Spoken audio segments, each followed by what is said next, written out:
moi je pense que dans un pays où on a un problème de chômage des jeunes, on doit faire extrêmement attention. L'État a des problèmes. Il y a une main-d'œuvre importante qui est parfois qualifiée, parfois non qualifiée, qui manque d'emploi. Et c'est un problème pour l'État. Si l'État ne joue pas son rôle de régulation sociale, eh bien, il va se passer quoi? Le peu d'entreprises ou de sociétés capables d'embaucher vont se rétracter derrière l'intelligence artificielle. Ils seront entre quatre murs et puis la pauvreté sera ambiante dans le pays.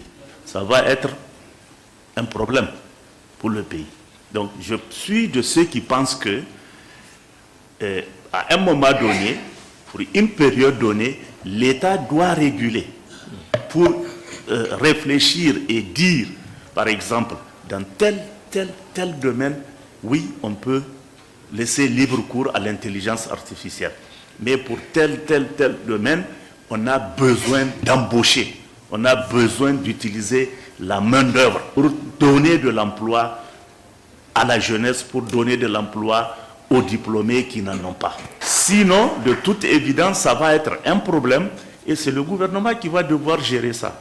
À un moment donné, on avait posé la question au président chinois, Mao, donc, on lui a dit pourquoi il n'utilise pas la technologie pour le développement de la Chine.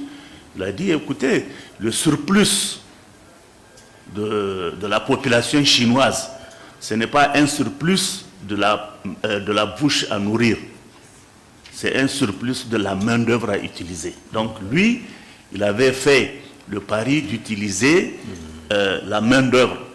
Pour tous les travaux, il a utilisé la main-d'œuvre chinoise.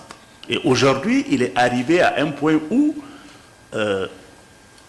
pratiquement la main-d'œuvre est casée, il a besoin de cette intelligence artificielle. Donc, et il l'utilise à fond. Les Chinois aujourd'hui utilisent aussi bien la main-d'œuvre humaine que l'intelligence artificielle.